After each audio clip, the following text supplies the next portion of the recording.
why this, you're trying to lose weight. You're diabetic, or you're trying to lose weight, and you just can't figure out what's going on. Okay, I want to talk about something called insulin resistance. If you're diabetic, you're probably very familiar with if you're type 1 or type 2, you're going to see different rhythms, and you're going to wonder, you probably wondered and obsessed about it. I know I have. Why are there so many differences from one day to the next? Okay, so we're going to go over this video. We're going to talk about at least three things. I might slip in some more as I get excited, because I'm totally obsessed about this topic. But three tips on how to identify what is going on in your body. Okay, if you take insulin, either type 2 or type 1, you're from day to day, it's going to vary, right? So you're going to take a look at these three things. Number one, are you taking too much insulin for what is necessary?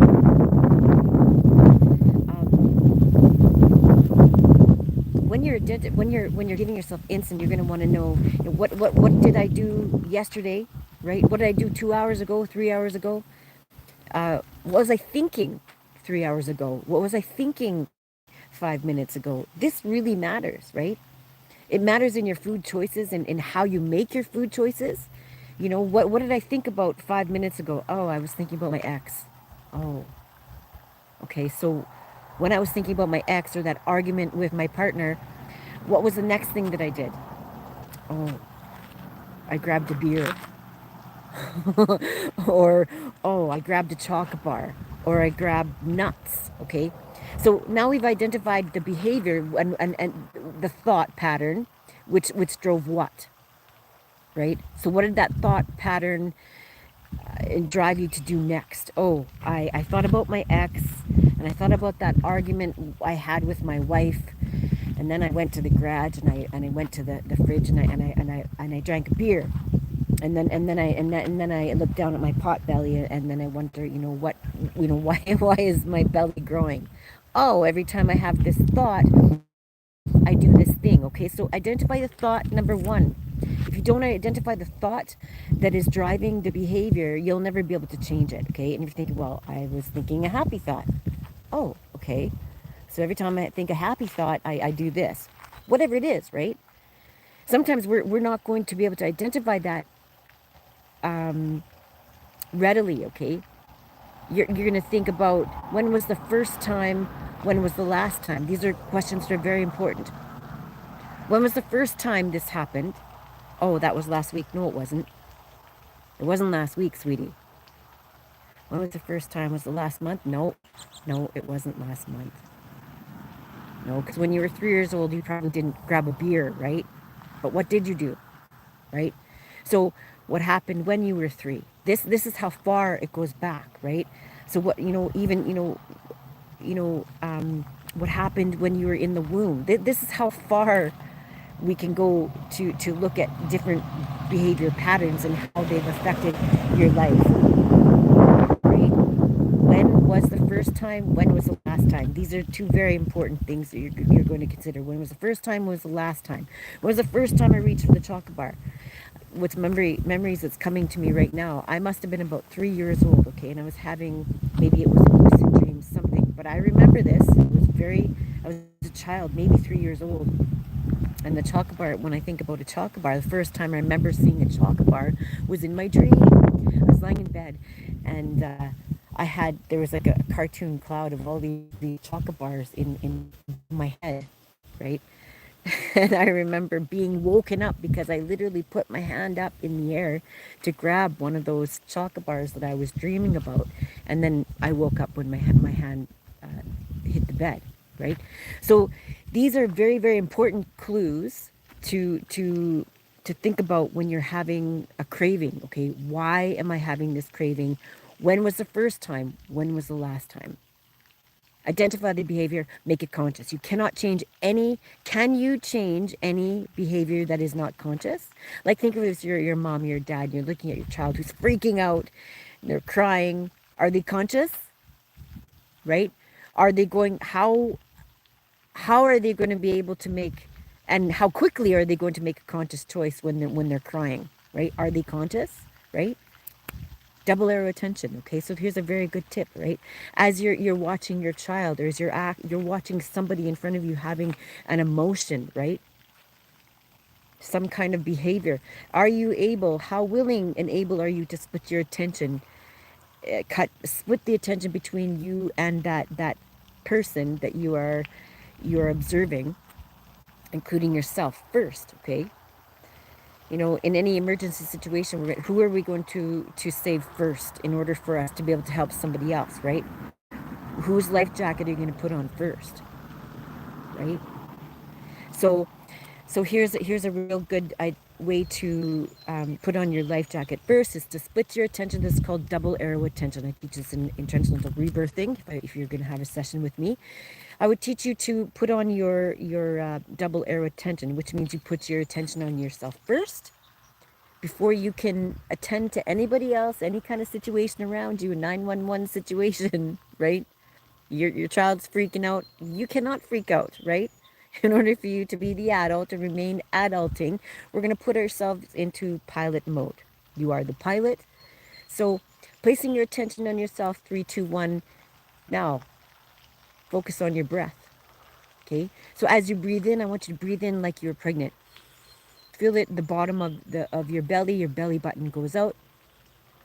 And then bring the breath up to your mid-center, up to your breastbone, and then bring it up. And then release it to the sky. Okay, so this is a very, very important tip. Insulin resistance, okay, can be a result of not being in pilot mode. You're the pilot from here on, right? And you're gonna forget that. Like right now, you already forgot what I just told you. That's real. We don't remember what we thought 3 seconds ago. Do you remember what we thought 3 seconds ago? Okay. So this is a skill that is going to be very important in identifying your insulin resistance. How able and willing and able are you to get into the present moment so that you can adjust your cortisol levels, right? Cortisol levels are going to be one of the major contributing factors into how you're able to control your insulin resistance. Because what happens when you get stressed, sweetie? Your cortisol is going to go up or down. Okay, so so there's your number one tip is find a way. You know, you can use the double arrow attention. You're the pilot mode, which I just taught you 5 seconds ago, more than 5 seconds ago, right? So how willing and able are you able to get into your pilot mode? You know, as I put my attention on you, I'm putting myself on me first. So I'm going to breathe, right? So my belly button just got big, just like a pregnant woman. Bring it up to the breastbone, the breath up to the mid-center, up to the top of the chest, and breathe it out. Okay, so there's your number one tip, okay? To adjust your cortisol. Find a way. Maybe you don't like that right now in your stage to breathe. You know, it's just a common thing, right? Just to breathe. But that's the first thing. Like if I'm, breathing and teaching a breath session with a group of people, I'll ask them to breathe, and the first thing they'll do is they'll breathe in. I'll say, take a breath.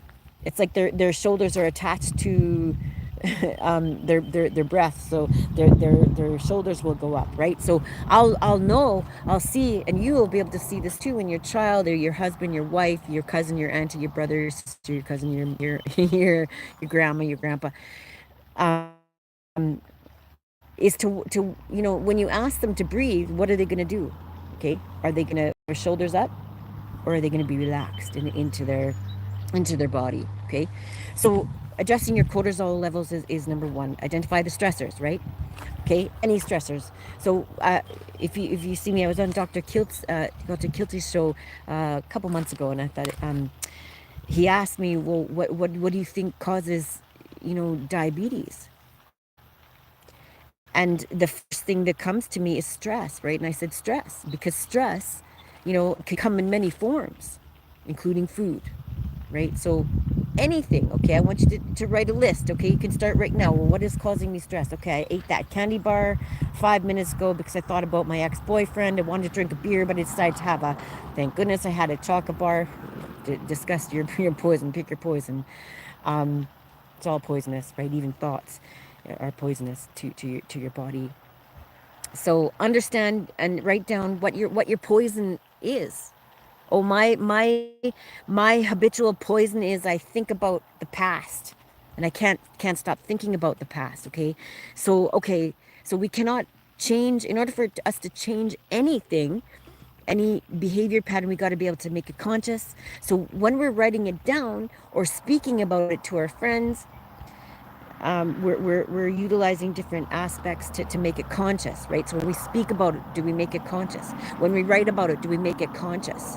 When we actually do something, like to take an action to change, are we making it conscious? Or are we not making conscious, but just not, we don't care. I don't care about that. I don't care about food. I don't care about changing my behavior. It doesn't affect my insulin resistance. No, it doesn't, right? Yes, it does. All these things matter. So when we have a journal, okay, so are you willing and able to identify that when you ate, you looked at the ingredients of that package, number one, clue, if it's in a package, it's probably going to cause you stress in some form, right? If it's in a package, there's some, not everything is bad for you that's in a package, right? But if it's in a plastic wrapper, it's all crinkly and you can see everything in the back. You can read all the ingredients. For there's like 3 million ingredients. There's another clue. Okay, insulin resistance. Okay, now what of those 3 million ingredients on the back of that package are going to give you insulin resistance? Does it end in OSE? I'm probably not going to trust anything that ends in OSE. Maybe you do, but I don't. Does it have a seed oil in it? Okay. Number one, is it a seed oil? Okay, what is a seed oil? Identify what seed oils are you ingesting that could be causing your mitochondria not to be able to to send and receive messages, right? It's real. You don't have to believe me. I have the data to support it. You don't have to believe me. And I encourage you, don't believe me. Don't believe anything anybody says until you figure out yourself. Find a way to prove it yourself, right? I don't know how you're going to prove anything. I don't know how you like to prove anything. It's not my job to tell you what is best for you and how to prove anything. That's your job. I kindly trust that you're going to do the best job that you know how in any moment. Okay, so seed oils. Okay, well, I know. What are seed oils on? Are they on nuts? Are they in your favorite salad dressing? What, are they in, where are all these seed oils? Or do you pour a bunch of canola oil to cook your eggs, and then you wonder why your insulin is going higher and higher, and it's not budging, right? It's not budging, okay? Because of something that you ingested. Now, I don't know, because what causes you insulin resistance at this stage of your health could be very different than mine, right? So are there seed oils in whatever you're eating? Okay, what are seed oils on? So have fun, write it down. Okay, oh, seed oils. Okay, is it the seed oils that is making me insulin resistant? Maybe. Well, how am I going to figure that out? How do I want to figure that out? How do I want to make myself accountable for figuring, and as I figure that out? Okay, it's fascinating. I think insulin resistance is really fascinating for weight loss, to understand, what's going on in your body, right? Am I eating too much? What am I eating too much of? Am I eating too much fat? The keto realm seems to tell me that I'm going to eating this much fat. Is that good for my body? It might not be. You might need to lower the fat. Okay, this is what I'm doing right now. I'm now in the process of I've been ordering extra fat in my hamburger. And so now the next time I go to my butcher, I'm going to ask for no added fat. I'm just going to just take the fat that's actually in the, and he grinds it up right in front of me. And I can actually see the ratio of how much fat is around the edges, right? I can see that. And then, just, we know logistically that there is fat actually in the meat too, right? As well as around the edges too, right? So maybe, you know, if you've hit a plateau and you're like, well, I look great. Like I think I look great. We'll take myself an example. I look great, but I want to lose a little bit more fat. So I'm thinking, oh, I am maintaining this, no problem maintaining, but not losing. So my next stage is to just lower the fat. I'm still gonna get fat. I still, in my food, eat right, because many of you know that I'm carnivorous. I'm mostly carnivore. I sometimes I might slip in the odd something, but people who know me and watch me cook, they know that I just eat meat, right? Sometimes I might, go to my mom's house and she might pop a salad onto my plate and I'll eat it, right? But I don't make it a habit. It's sometimes, right? But at home, I just eat bacon, eggs, butter, beef, and the odd dairy product.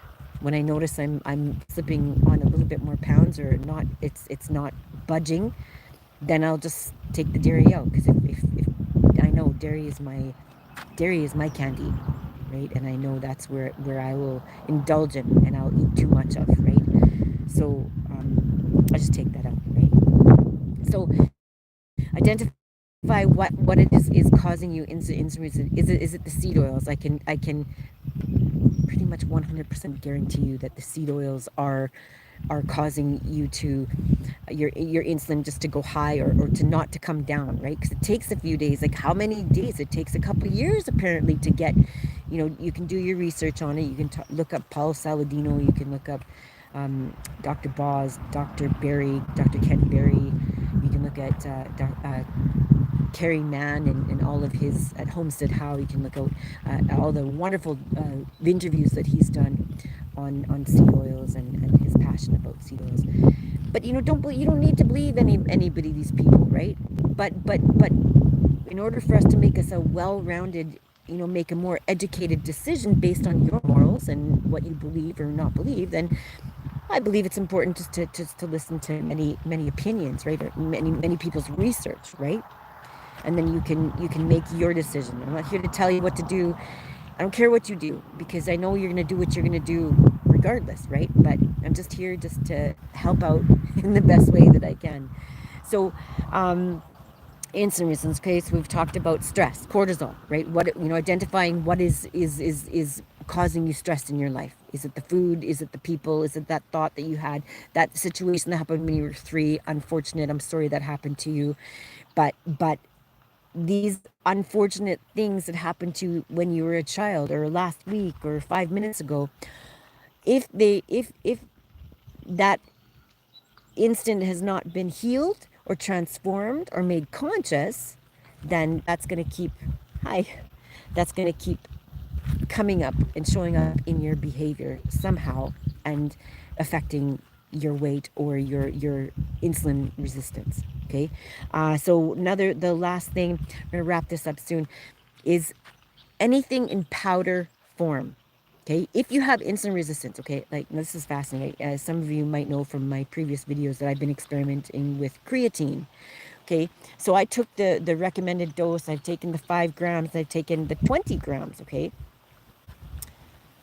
this causes insulin resistance. Okay, you may not be insulin resistant, but if you're diabetic or if you're using a CGM, you're going to see the effects of any powder. Let's talk about creatine, because this is what I've been experimenting with the past couple weeks. So I'm finding that if I just take about like one maybe, I'm just not even measuring it, but I'm saying the 5 grams, the container that they give me for the creatine is for a 5-gram dose, right? 5 grams is too much. That's going to, if you want to help maintain your blood sugar and make it, you say it's going high, you're going to just adjust the amount that you're taking, right? So if it's in powder form, you might be thinking, well, I'm taking all these healthy powders and putting this in the green smoothie or whatever you like. I don't do the green smoothies anymore. I think the amount of fructose that I ate as a vegetarian smoothie girl destroyed my immune system, my mitochondria. The fructose and everything in there absolutely destroyed my gut. And so now I'm paying for it. It's been now 2 years that I've been not doing that. So thank God, yay me.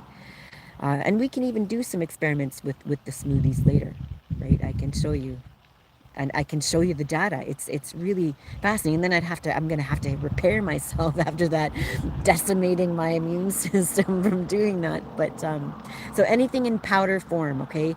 So even if you're a carnivore, you're in keto, if you're having something in a powder form, and you're thinking, well, these are good for me. Well, they might not, because they might be clogging up your mitochondria. Okay. So if you're taking creatine, if you're taking a green smoothie powder, and you're wondering what in the H is going on, try taking out that thing for at least 3 days. You might have to take it out for 30 days to see some kind of uh, pattern, right? I know if I eat something out of the ordinary, including the creatine, which I've been experimenting with. 5 grams is too much, but for me, I don't know about you. 1 gram seems to be okay. 1 gram, I don't measure, but I just but from the cup I just put it in fours, and just one gram, it seems to be okay. Seems to be okay, but there's going to be many variables that you're going to have to consider when you're addressing your insulin resistance. Consistency is clue. I heard FT Warrior. He's a fellow that I follow. He's a type 1, and he's been very beneficial. The other day I was watching him, and he said something about, and I thought it was very interesting. He was talking to a type 1 diabetic, and she was in Air Force. She was in the Air Force, and she had such wonderful results using his method. His name is FT Warrior. He's recently just written a book. He said, I don't care what you eat, just be consistent. And even though I don't necessarily agree with the way that maybe he eats, I don't care. I think he's lovely. I think that the advice that he gives is very is knowledgeable, right? But I just don't eat the way he does.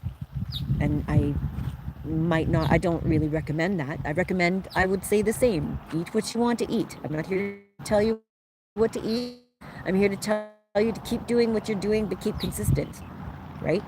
Consistency is going to show you the patterns that you need to do to let you know what you are doing or not doing that is causing your insulin resistance.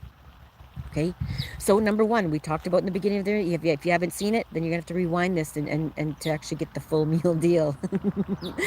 Cortisol, okay, and I gave you some tips on how to lower the cortisol and to identify what's going on there with your cortisol. Some things that you may not even thought of, we talked about in the beginning of the video. So just rewind it.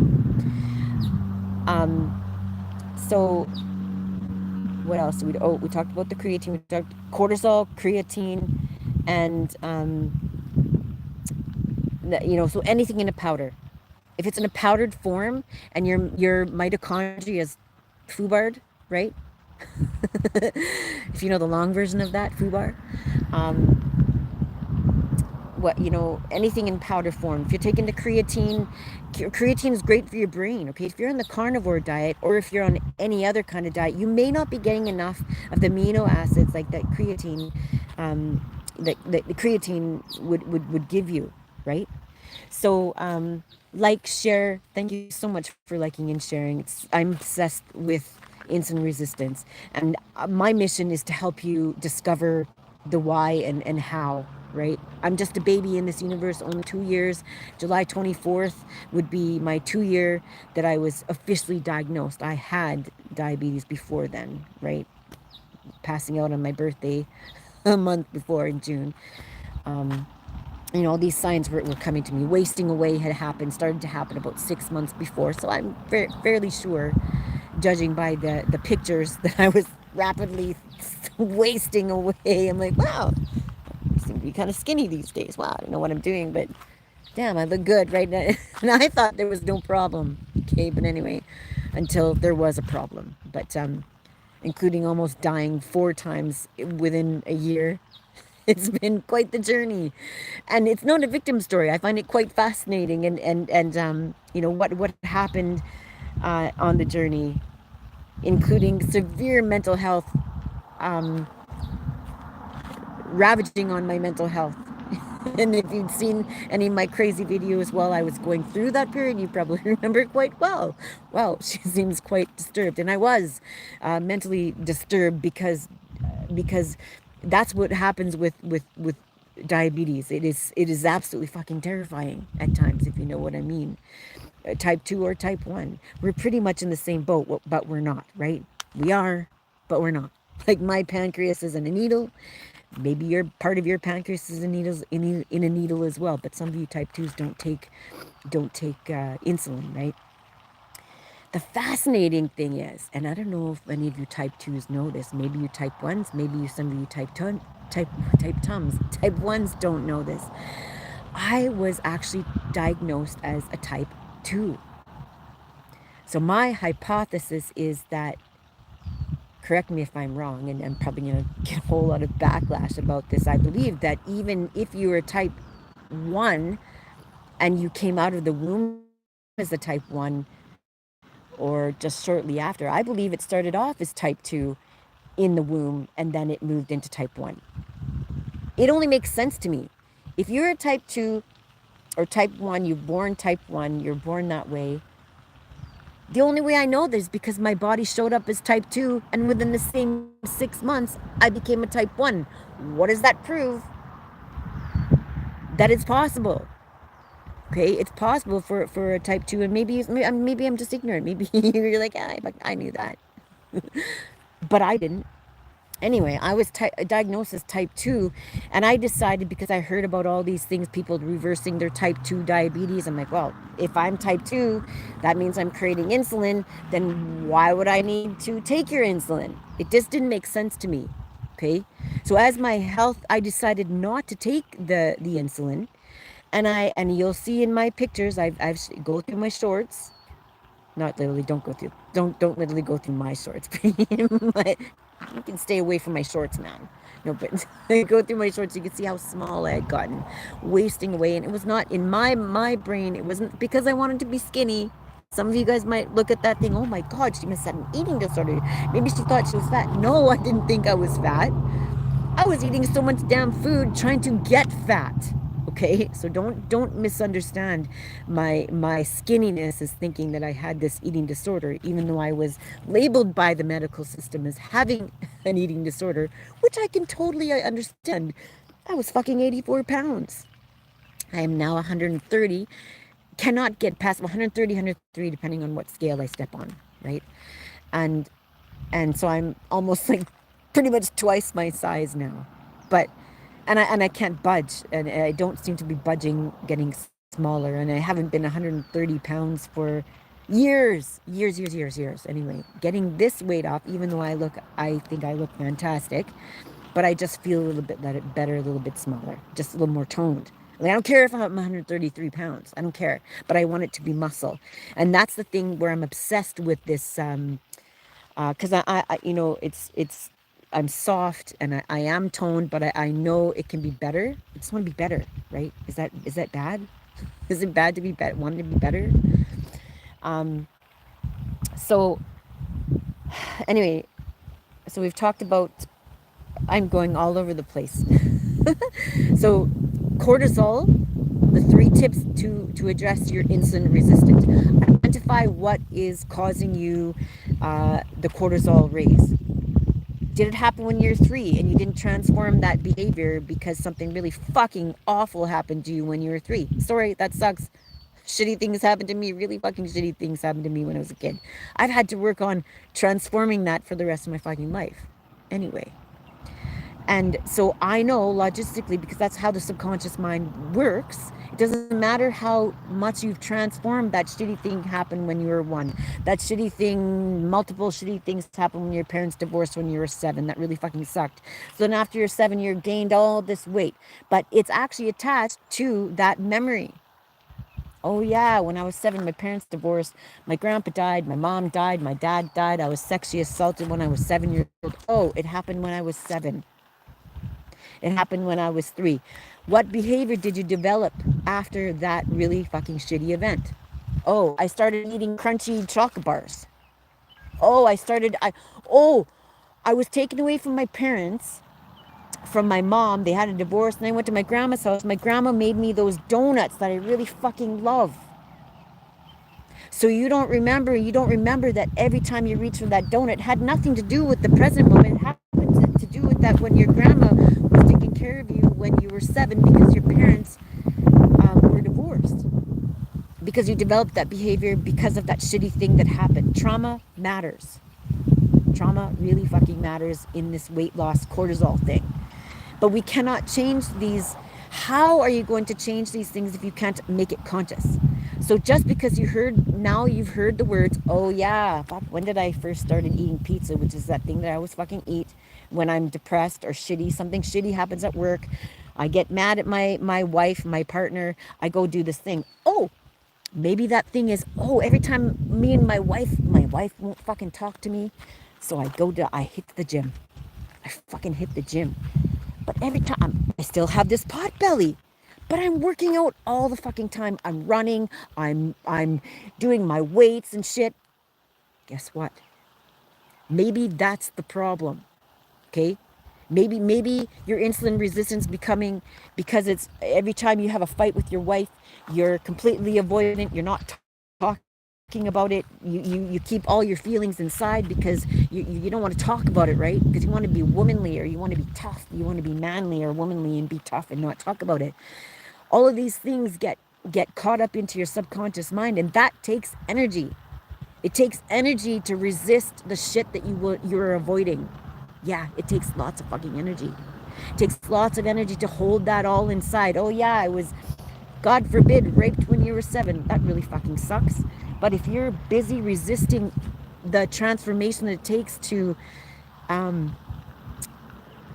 transform that, sweetie, that is going to continually take up space in your body, in your subconscious mind. You may thought, oh fuck, I'm over that. That happened years ago. Your subconscious, it's a soundtrack. Okay? It's playing no matter what. You're not even aware of it and still playing that soundtrack, right? So every time something happens in your life that even remotely reminds you that it smells like that, it looks like that, it sounds like that, your subconscious is like perking its ears up going, hey, what? What'd you say? Oh, okay. So now you're going to reach for that candy bar or that word, that sound, that action that you do. You engage yourself with your partner.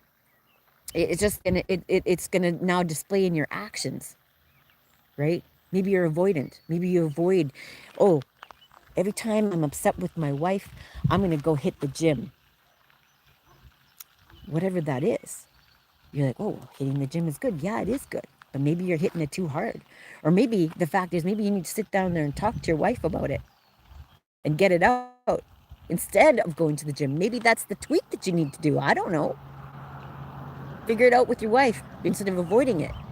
Okay, so that cortisol is going to be building up in your body. Figure it out with your husband instead of hitting the gym or going shopping. I don't know. I don't know what it is for you. Okay, so cortisol, that was a big rant on cortisol, eh? So cortisol, creatine. Creatine, it's a powder. Any kind of green smoothie shit that you might be inhaling, I highly don't recommend it. But like I said, do as you do. I don't care what you do. Just keep it consistent. So, creatine. The last one was too much insulin. Okay, so too much insulin could cause insulin resistance. How are you making sure that your the amount of insulin that you're taking is the right amount? Okay, you're going to talk with your doctor and make sure that you have the right amount, the base amount that they've shown you, and then you're going to have to tweak it yourself. Okay, if you have any questions, just click the link in the bio. My team is working on it right now, but click the link on the bio if you ever want to be involved in any of the challenges that we do, and make sure to have a great day. Ciao for now.